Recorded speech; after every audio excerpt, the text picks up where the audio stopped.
Assalamualaikum warahmatullahi wabarakatuh. Selamat berjumpa kembali di Propau Studio.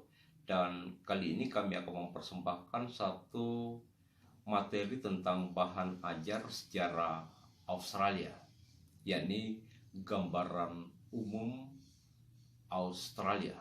Selamat menyaksikan.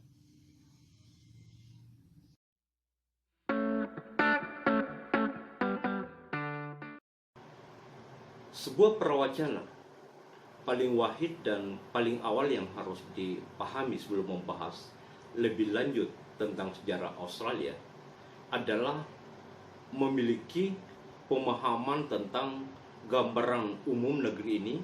Paling minimal adalah gambaran tentang kondisi geografis dan demografisnya. Sir Robert Gordon Menzies, sang mantan Perdana Menteri negeri ini, mengawali tulisannya dengan sebuah pernyataan bahwa Australia adalah sebuah negara yang paradoks, katanya. Ia melukiskan bahwa negara ini secara geografis merupakan benua tua yang jejaknya bisa ditemukan pada kerang-kerang di Laut Tua pada zaman es dan zaman vulkanis, katanya. Dalam waktu yang cukup lama, menurut Menzies, wilayah ini merupakan suatu terra incognita atau daerah yang tidak dikenal di Laut Selatan. Mengapa? Bangsa Belanda dan Prancis sebagai penjelajah samudera sebelum orang-orang Inggris rupanya hanya menyelidiki dan membuat peta pantai tanpa menjamah daerah-daerah pedalaman wilayah ini. Data sejarah ini menunjukkan bahwa jagat yang kelak menjelma menjadi salah satu negara modern di dunia ini memiliki sejarah panjang yang jejaknya belum sepenuhnya tercatat di dalam lembaran sejarah. Kemudian perlu kita jelaskan bahwa orang-orang Australia merupakan satu-satunya bangsa yang memiliki benua. Luas wilayahnya menurut sejarah sepanjang 3.220 km dari semenanjung Cape York di Queensland pada utara sampai ke Tanjung Tenggara di Pulau Tasmania. Sementara itu, dari titik curam di Australia Barat, tepatnya di sebelah barat, hingga ke Tanjung Brion di New South Wales di timur, panjangnya sekitar 3.860 km.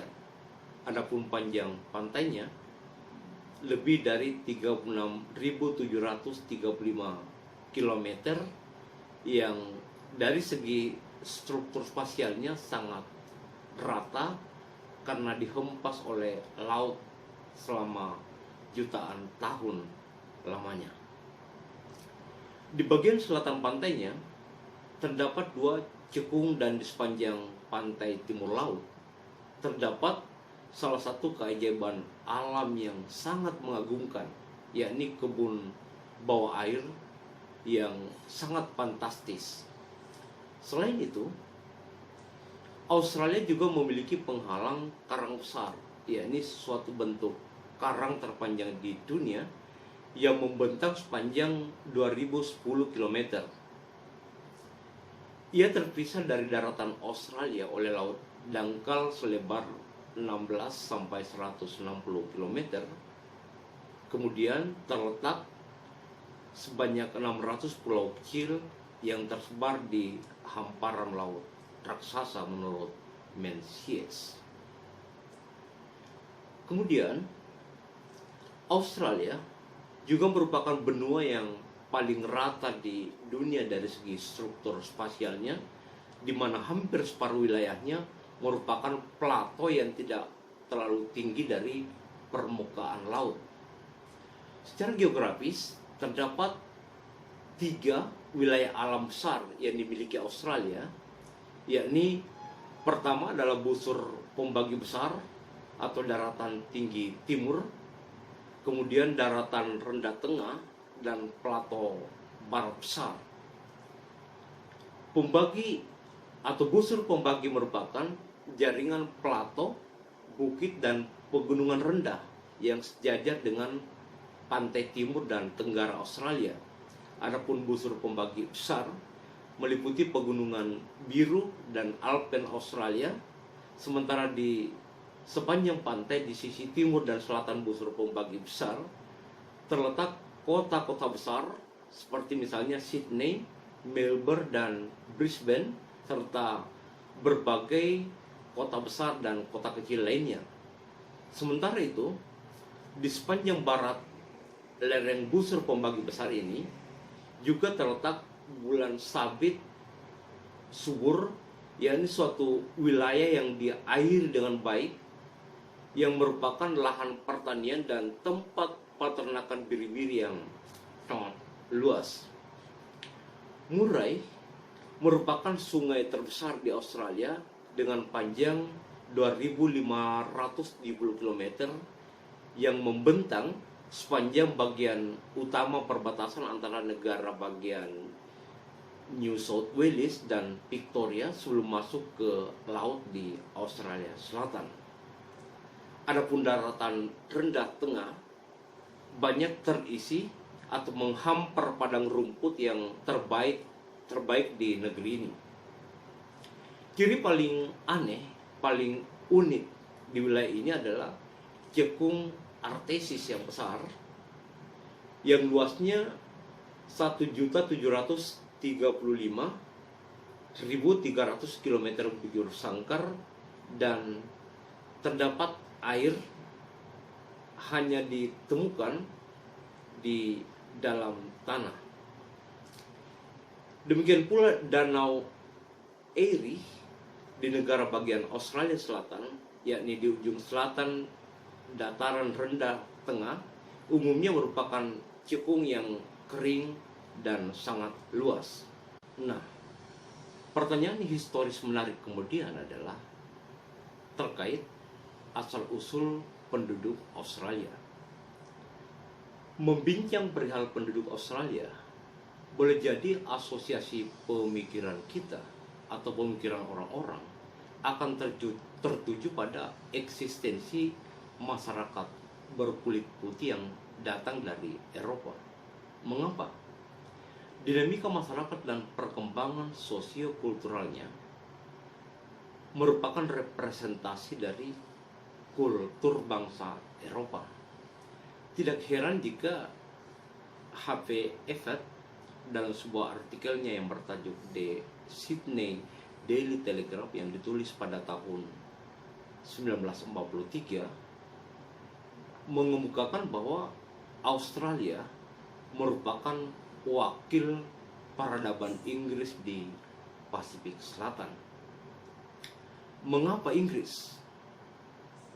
Sejarah mencatat bahwa bangsa ini telah berkontribusi penting sebagai peletak dasar yang mencikal bakali terciptanya sebuah pemukiman yang kemudian terkenal dengan sebutan Sydney. Sejarah keberadaan orang-orang Inggris di Australia berhubung kait dengan persoalan internal yang dihadapi oleh pemerintah Inggris karena negaranya atau situasi negaranya mengalami satu problem di mana terjadi peningkatan populasi narapidana yang sangat fantastis pada abad 18. Sejarah mencatat bahwa selama beberapa tahun lamanya para narapidana yang dibuang ke Amerika seperti di daerah koloni Virginia dan Maryland hingga perang kemerdekaan menghentikan pembuangan itu. Konsekuensinya, penjara di Inggris pun mengalami kebanjiran dan pemerintah dituntut mencari satu tempat di belahan dunia lain untuk menampung para tawanan yang membludak itu sekaligus sebagai pusat pemukiman. Akhirnya, atas rekomendasi Sir Joseph Banks, salah seorang ahli botani yang terkenal yang menemani Kapten Cook dalam pelayaran pada tahun 1770, maka Teluk Botani pun dijadikan sebagai tempat pemukiman. Para pemukim awal adalah pejabat pemerintah, anggota marinir kerajaan Inggris, para pelaut, para pedagang, anak-anak, serta pria dan wanita tawanan. Kemudian 8 bulan setelah itu, rombongan kapal pertama berlabuh di Teluk Botani setelah menempuh pelayaran sejauh 24.125 km. Adalah Kapten Phillips. Rupanya kecewa dengan teluk ini, dan ia kemudian menemukan Port Jackson beberapa mil ke utara yang merupakan pelabuhan yang indah dan diprediksi dapat menampung ribuan perahu layar.